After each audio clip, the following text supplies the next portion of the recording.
San Francisco, 1870. The city was built on gold, but its most traded commodity was human. That year, records show a teenage girl was sold at a dockside auction. The price, $250. She was one of thousands, but her story did not end on that wharf, because in the crowd, one man saw not a transaction, but a crime, and he was about to commit one of his own. Her name was Mei Ling. She was 16, and her sale was not an anomaly. In the shadows of the booming port, auctions like this happened weekly. Young women, many just girls, imported and indentured, their lives reduced to a bid. But this man watching was not a buyer. He was a federal agent, and his next move would defy his orders, ignite a legal firestorm, and challenge the very economy of a city built on exploitation. Why would he risk everything for a single girl nobody else wanted? The answer begins not with a hero, but with a crime he could no longer ignore. The agent was John Sterling, a 30-year veteran of the U.S. Customs Service. His job was not to police morality, but to collect tariffs and intercept contraband. Human cargo, however, existed in a gray zone, regulated by immigration law, yet fueled by an economy that openly relied on it. To understand why Sterling would break protocol, you must first understand the machine he was watching. By 1870, San Francisco's male population outnumbered women nearly 9-1. The demand was bottomless, and from the crowded ports of Hong Kong and Canton, a supply chain answered. Brokers secured contracts, ship captains were paid per head, girls as young as 13 were told stories of wealthy marriages or respectable work. The voyage across the Pacific took months, in holds not fit for livestock. Many died. Those who survived were processed not by immigration, but by syndicates. Their contracts of indenture, written in characters they couldn't read, bound them to brothel owners for years to pay off fabricated travel debts. This was the open secret. Police were paid off. City taxes were collected from these very establishments, and the federal government's stance was conflicted. The Page Act of 1875 forbade the importation of women for immoral purposes. But enforcement was rare, and the profit was too great. The system had a chilling efficiency. Mei Ling's story was a common template. Orphaned in Guangdong, she was taken in by a distant aunt who saw her not as family, but as an asset. A broker offered $60 for her, a fortune to the aunt. The promise was work in a gentleman's household. The reality waited on DuPont Street. Sterling knew all this. He'd filed reports that vanished into bureaucratic drawers. He'd seen girls hollowed out by disease and despair by 20. But tonight was different. The auction was brazen, held not in a back room but in a warehouse near the Long Wharf. The bidders were merchants, laborers, a city councilman's aide. And the girl on the crate, Mei Ling, did not weep. She stared past the lantern light with a defiance that snuffed out the jeers. It made her dangerous to the buyers. A broken spirit was easier to manage. Her spirit was unbroken, which meant she would be broken. That calculation happened in the room, a silent understanding. The bidding started low. Sterling's mandate was clear: observe and report. Intervening without a warrant or a direct violation of customs law could end his career. But as the price climbed past $100, a different memory surfaced. Not of a report, but of a face. A girl he'd seen 3 years prior, dragged from the docks.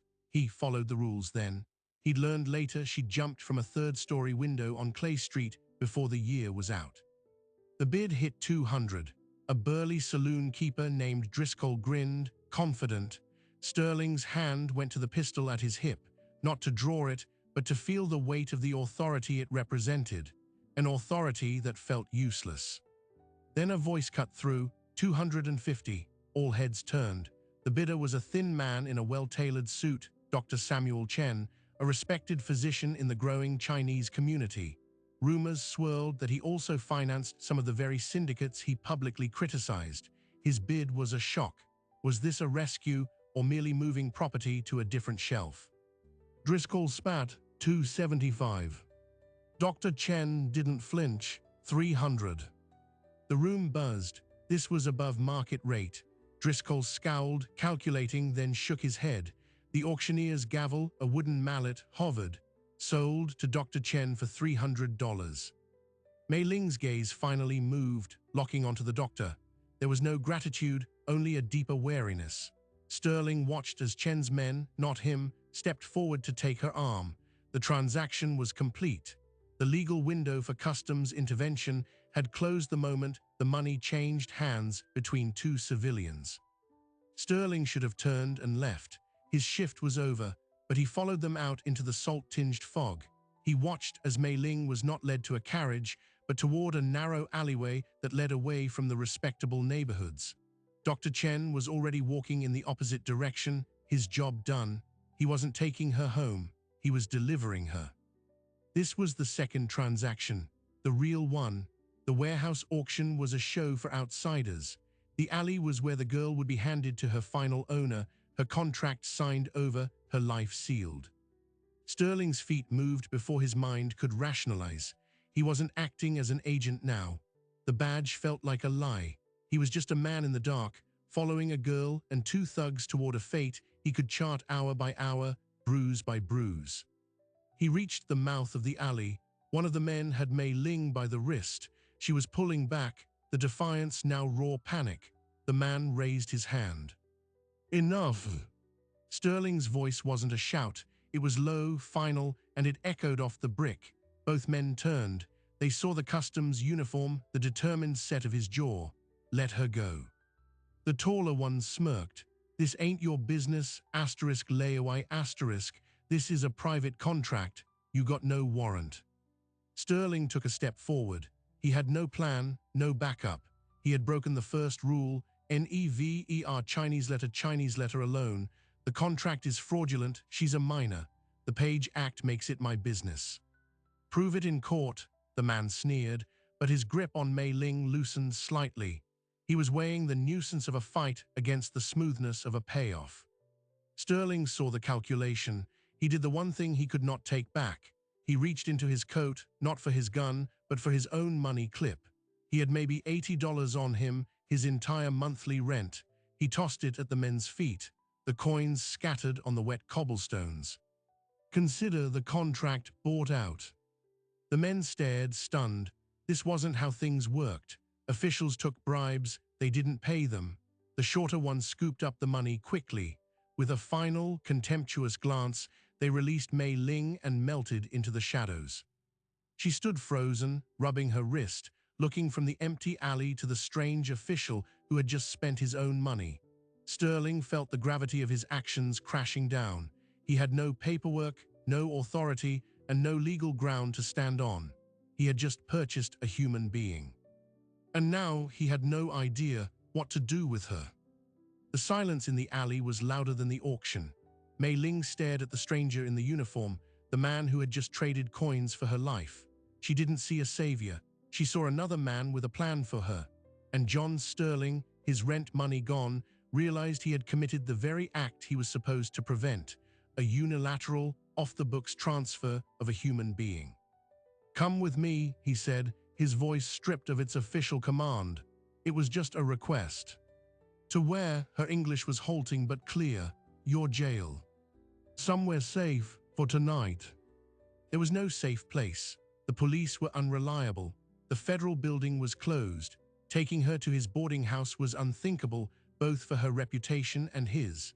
There was only one location in his mental map that existed outside the system's rot: the Occidental Mission Home for Girls, run by a stubborn Presbyterian missionary named Donaldina Cameron.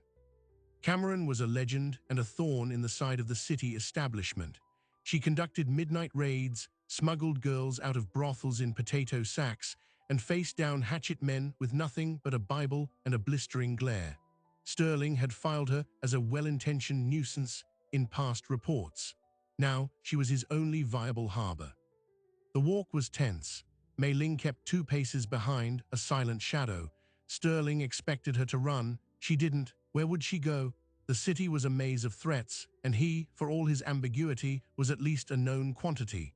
When they reached the plain 3-story house on Sacramento Street, a light was still on. Donaldina Cameron answered his knock herself. She was in her 30s, hair pinned tight, eyes missing nothing. She took in Sterling's uniform, the terrified girl behind him, and the hour. "Agent Sterling, to what do I owe the pleasure of a federal escort at midnight?" I need sanctuary for her, just for the night.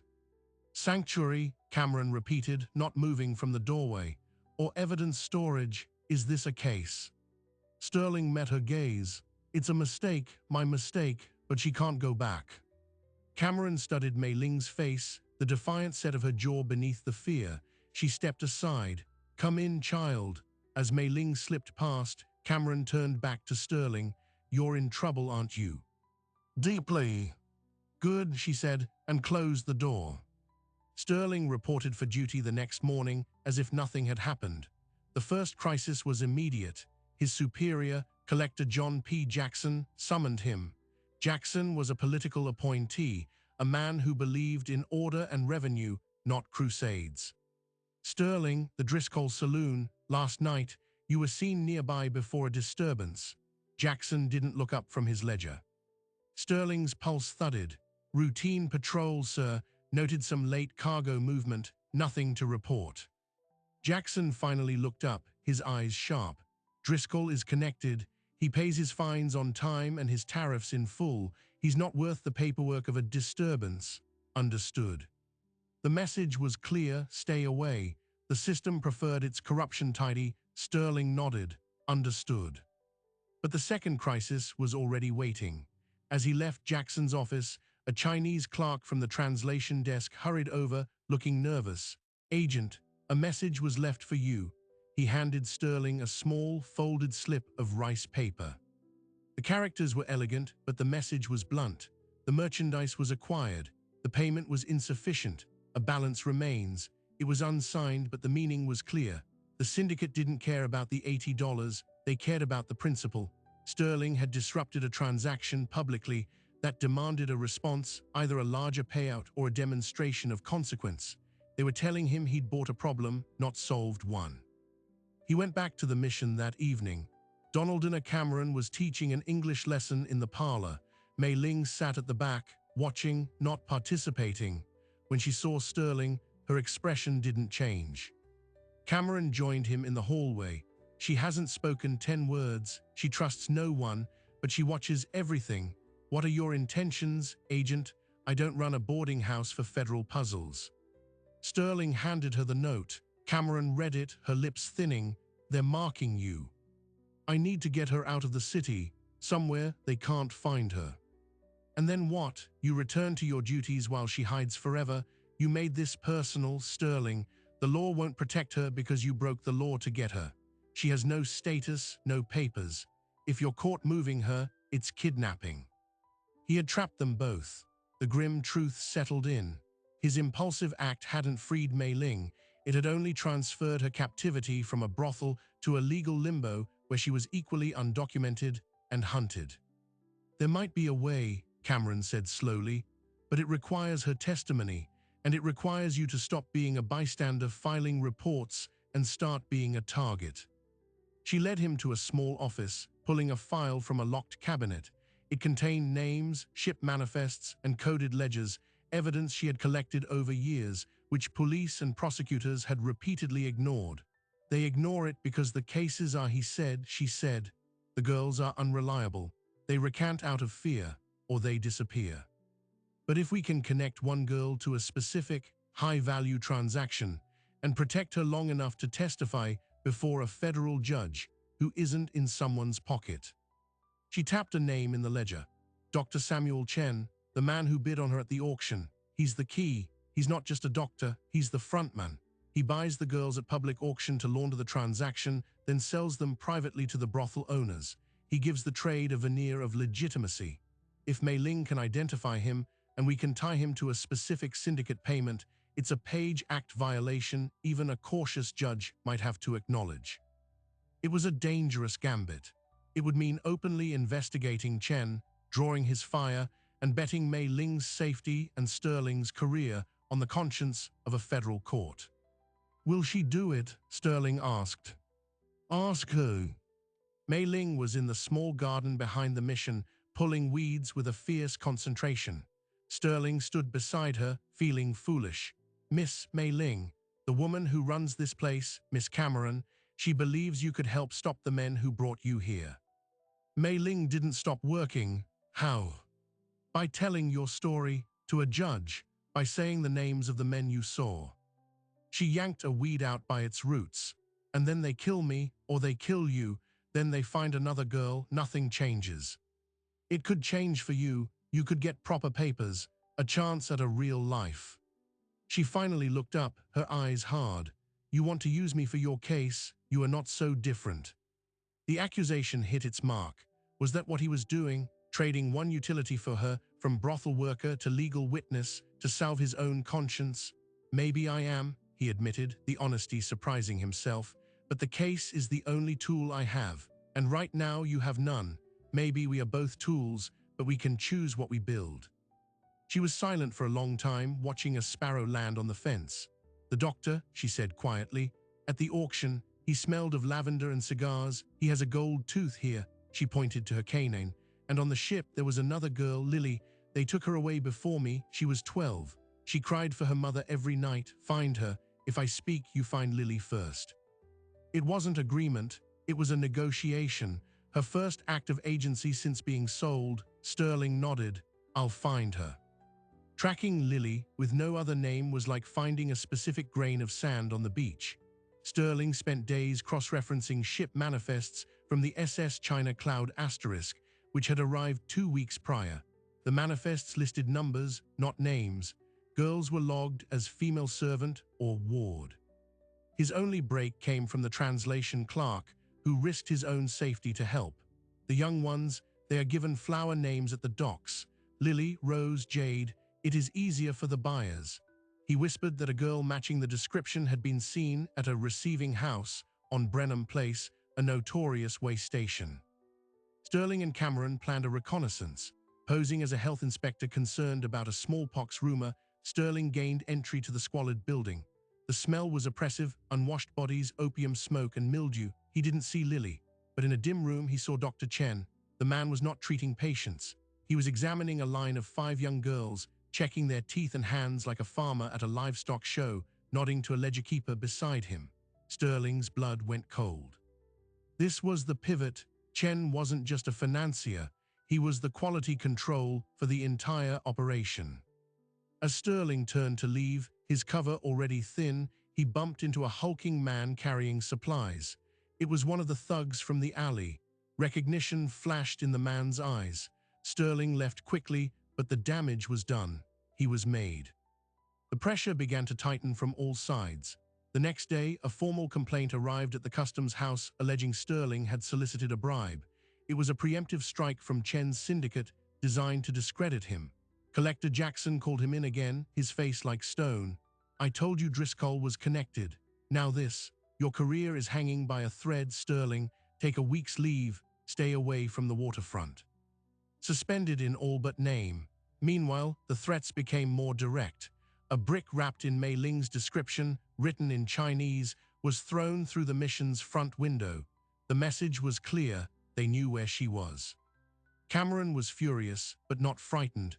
They've shown their hand, they're worried. She insisted they move immediately. They would hide Mei Ling at a remote farm owned by a sympathetic church member in the Santa Clara Valley. Sterling would escort her. It was their only play. The journey began in secret before dawn. Mei Ling, dressed in borrowed, drab clothing, sat beside Sterling in a hired buggy.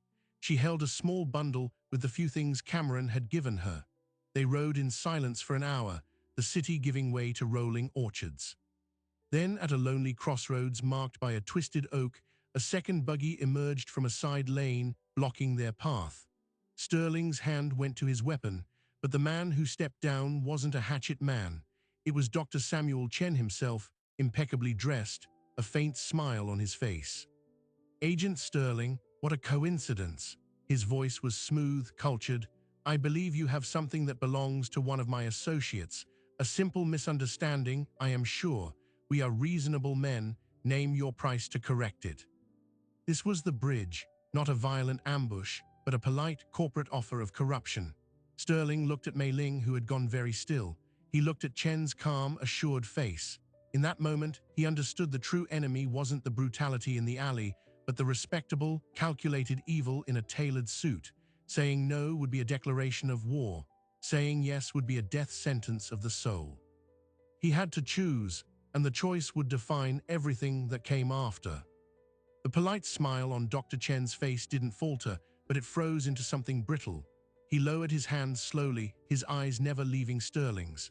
"A principled man," he said, the words smooth as oil.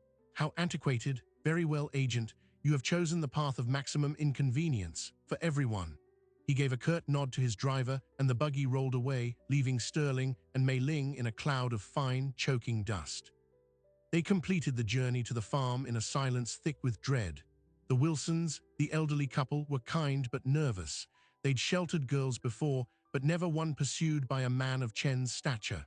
Sterling left Mei Ling there with a promise to return in 2 days, his mind racing. He declared war, but he had no army, and his own government had just sidelined him.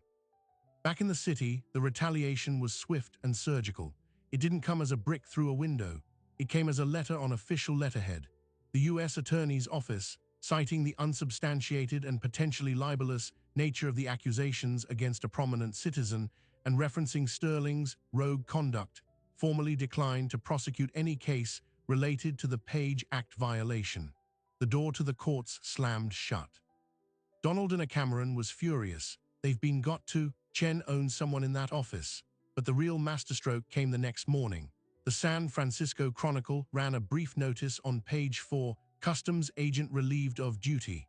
It stated that John Sterling was under internal review for financial irregularities and conduct unbecoming. The syndicate hadn't just neutralized him, they had painted him as the criminal. Sterling was now utterly alone. No badge, no income, and a reputation in tatters. Collector Jackson refused his calls. He sat in his sparse boarding room, the $80 he'd thrown in the alley now feeling like the price of his entire life. That's when a knock came. It was the young Chinese clerk from the translation desk, looking terrified. "You must come, Agent Sterling. It is about the girl, Lily." The clerk led him to a cramped apartment in Chinatown. Inside, an elderly woman, her face a map of sorrow, wrung her hands. Through the clerk's translation, her story spilled out. She was Lily's great-aunt. The girl had been sold by a starving uncle. She had been taken to the receiving house on Brenham Place, but 2 nights ago she was moved. The aunt had heard whispers. The syndicate was liquidating problematic assets due to the heightened attention. Lily was to be shipped north to a mining camp in Oregon, where oversight was non-existent and life expectancy for such girls was measured in months. Time had run out. Sterling rushed to the mission, but Cameron had already heard similar rumors from her network. Her face was grim. "We can't rely on the law, we have to take her, tonight." But the Brenham Place house was now a fortified shell with lookouts. A direct assault was suicide. Sterling, however, saw a sliver of an opening. His suspension meant he wasn't being watched by his own service anymore. And Chen's men would be expecting a righteous raid from Cameron, not a desperate, deceptive play from a disgraced man. He went to the one place he still had a shred of credit, the waterfront dive bars. He found the burly saloon keeper, Driscoll, the underbidder from the auction, nursing a whiskey. Sterling slid into the seat opposite him. "I need to get a girl out of Brenham Place." Driscoll laughed, a wet, unpleasant sound. "You got a death wish, Sterling, and no money. I have something better. Information. The feds are about to seize 3 shipments of untaxed French brandy coming in on the Asterisk Marion next week. The manifests are falsified. You have a stake in that, don't you, Driscoll?" Sterling was bluffing. He had no current information, but he knew the patterns. Driscoll's eyes narrowed. "Give me the paperwork. You get me the girl, unharmed, and I'll give you the seizure notice before it's executed. You save your brandy, I save the girl." It was a devil's bargain. Sterling was trading his last vestige of integrity, offering to corrupt the very laws he'd sworn to uphold. Driscoll studied him, then spat on the floor. "Midnight, back alley, come alone, you welch, and I'll feed you to the crabs myself." That night Sterling waited in the stinking alley, unarmed. At exactly midnight, a side door creaked open. Driscoll and another man shoved a small, blanket-wrapped bundle toward him. It was Lily, unconscious but breathing, her face pale. "Drugged. She'll wake up confused, not screaming," Driscoll grunted. "The papers." Sterling handed over a forged document He'd spent the afternoon meticulously creating on stolen customs letterhead. Driscoll glanced at it and nodded. The transaction was complete. Sterling had just trafficked in contraband information to recover trafficked human life. The moral lines had not just blurred, they had inverted. He took Lily to the mission. Cameron's doctor confirmed she was sedated but otherwise unharmed. As they tended to her, Sterling felt a hollow victory. He'd saved one, but he'd empowered Driscoll, and Chen was still untouched. The next move, however, was Chen's, and it was breathtaking in its audacity. The following day, a well-dressed lawyer presented himself at the Occidental Mission home with a court order.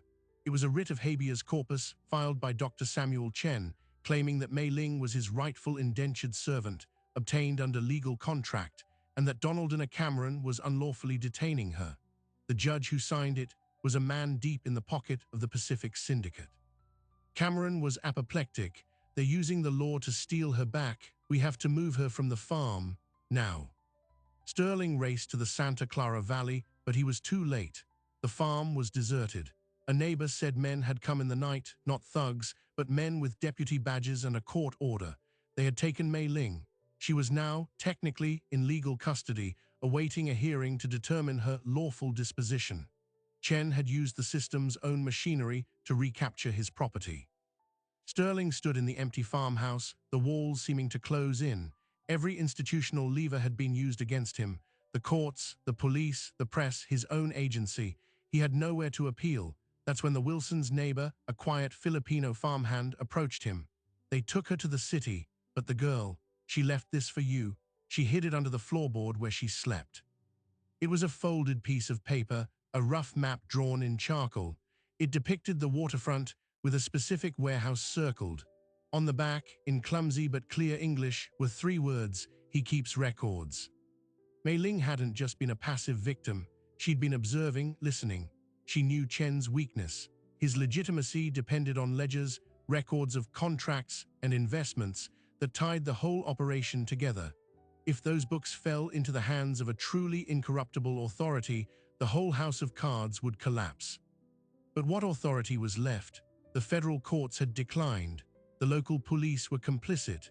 Sterling's mind raced to the one branch of government with the power and the mandate to cross jurisdictional lines and fear no local corruption: the United States Congress, specifically a congressional investigation.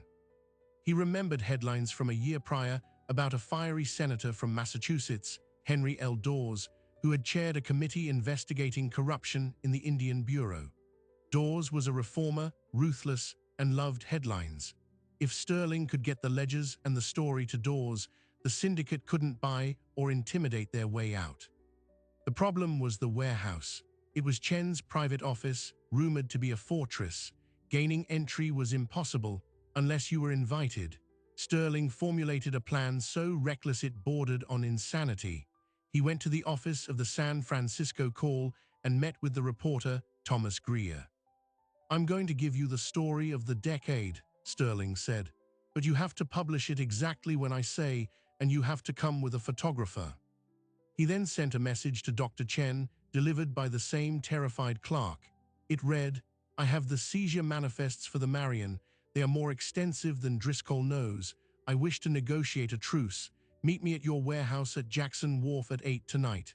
Come alone. I will have the papers." It was a trap, and Chen would know it was a trap. But Sterling was betting on Chen's arrogance and his obsessive need for control. Chen would come, but he wouldn't be alone. He would bring his ledgers to the meeting, to perhaps cross-reference the threat, to feel the power of his own organization in the face of a broken man. He would want to witness Sterling's surrender in the heart of his own domain.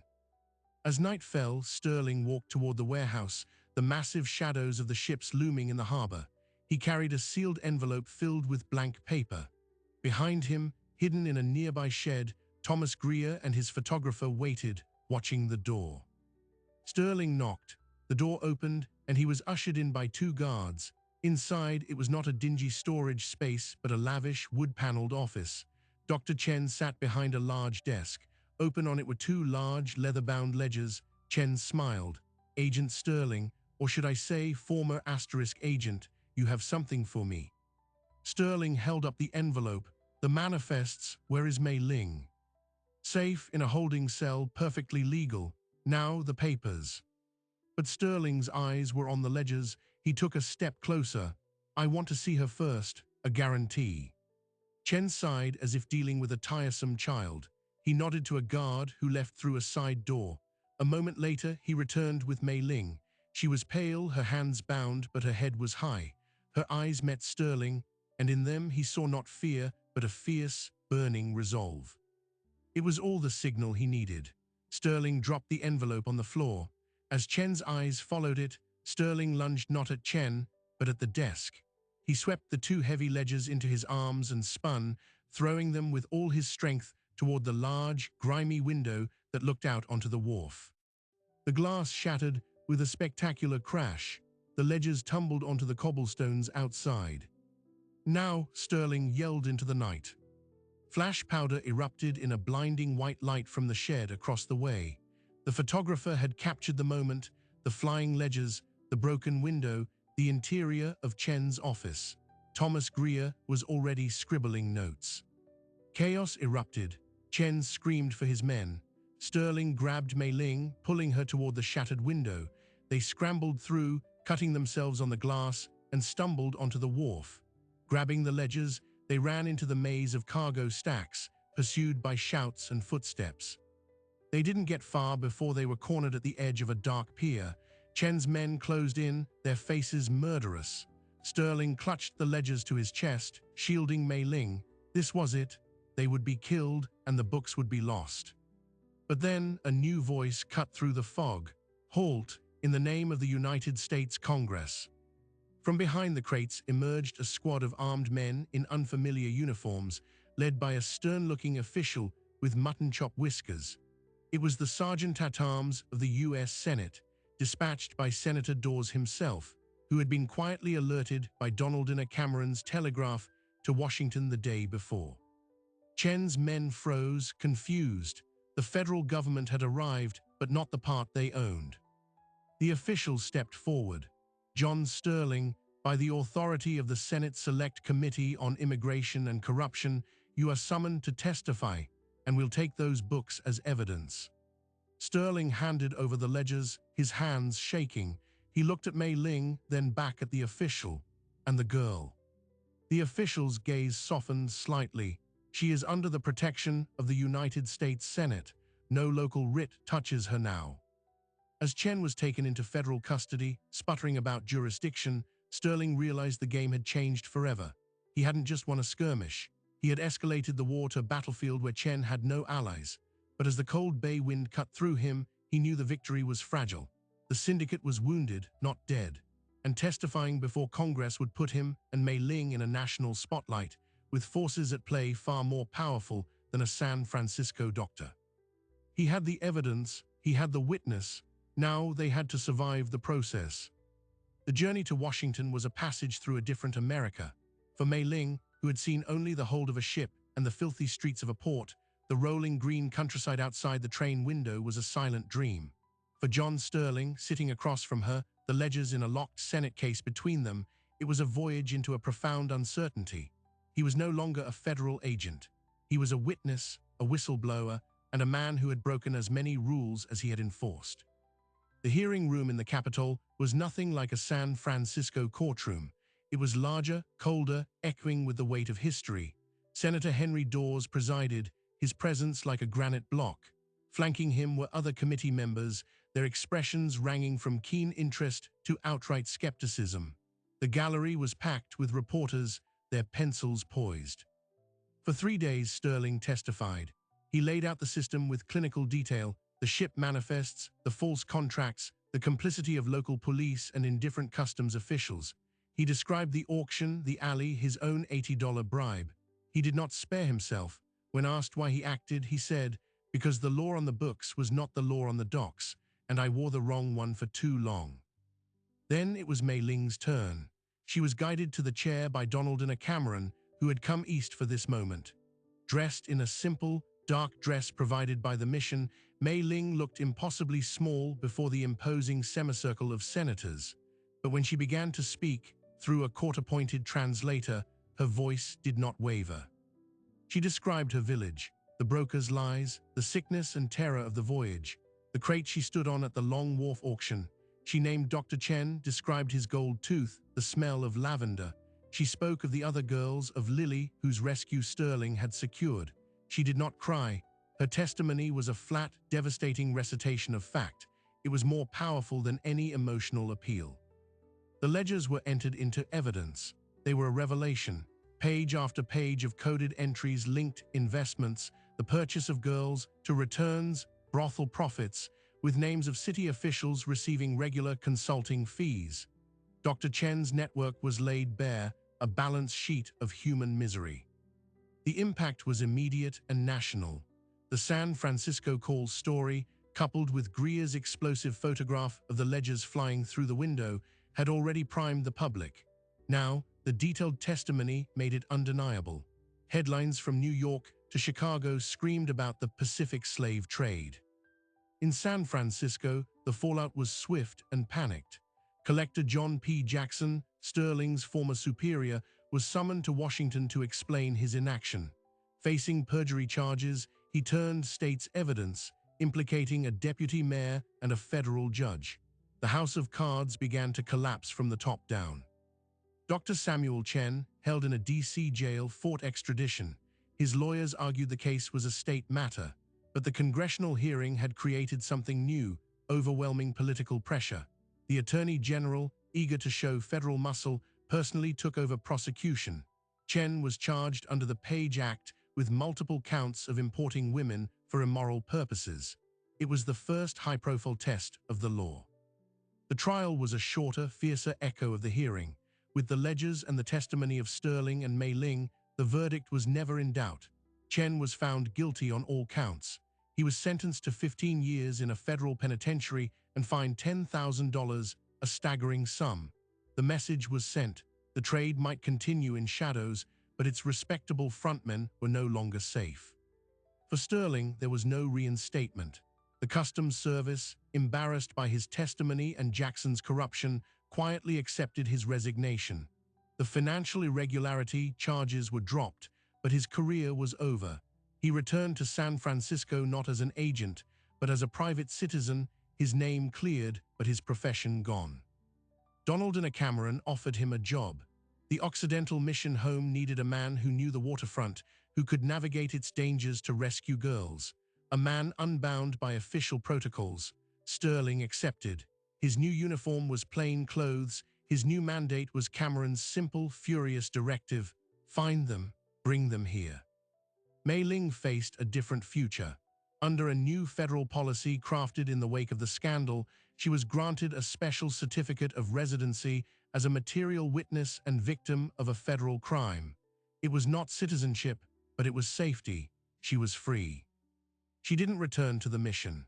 Instead, she used a small stipend provided by a charitable fund for witnesses to enroll in a teacher's college back east, recommended by one of the senators moved by her testimony. Before she left, she visited Sterling at the mission's new, larger building. "You will look for Lily," she asked him, her English now stronger. "Every day," he promised. She nodded. "Good." She hesitated, then extended her hand. He took it. "Thank you," she said, "for the tool."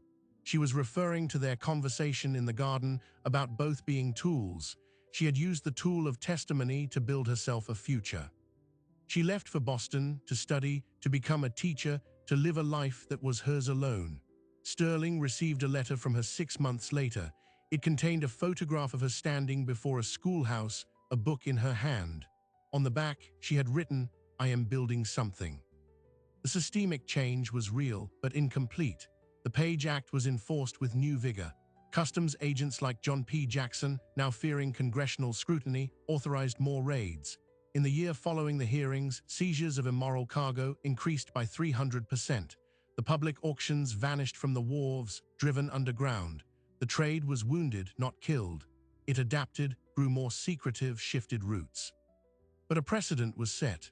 The case of the United States v. Samuel Chen became a textbook reference. It proved the federal government could and would intervene in what had been considered local vice.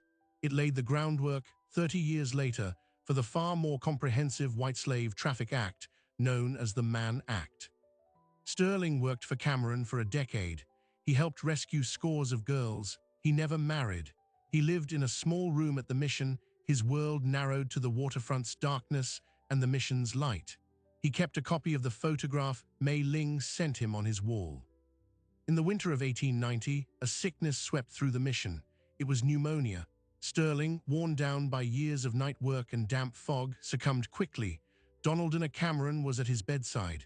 His last words, according to her diary, were not about the girls he saved or the men he put away. He whispered, the ledger, was it balanced? He was buried in a quiet cemetery. The funeral was attended by mission workers and a few reformed men from the docks. There was no official recognition from the Customs Service. But here is the final, surprising detail. In 1904, when the U.S. government was drafting the international agreement that would become the Mann Act, researchers combed through old case files for precedent. They came across the complete transcript of the Dawes Committee hearings, and in the margins of the testimony volume, a meticulous clerk had noted the names of key witnesses whose actions informed the new law. Alongside Cameron D. and Greer T. was an entry that read, Sterling J. Customs Agent, secured primary evidence via extralegal means. Testimony Ray, systemic corruption pivotal. And below that, another note, material witness 1 name withheld, minor female, testimony established pattern of fraudulent contract and duress, now residing in Massachusetts, educator.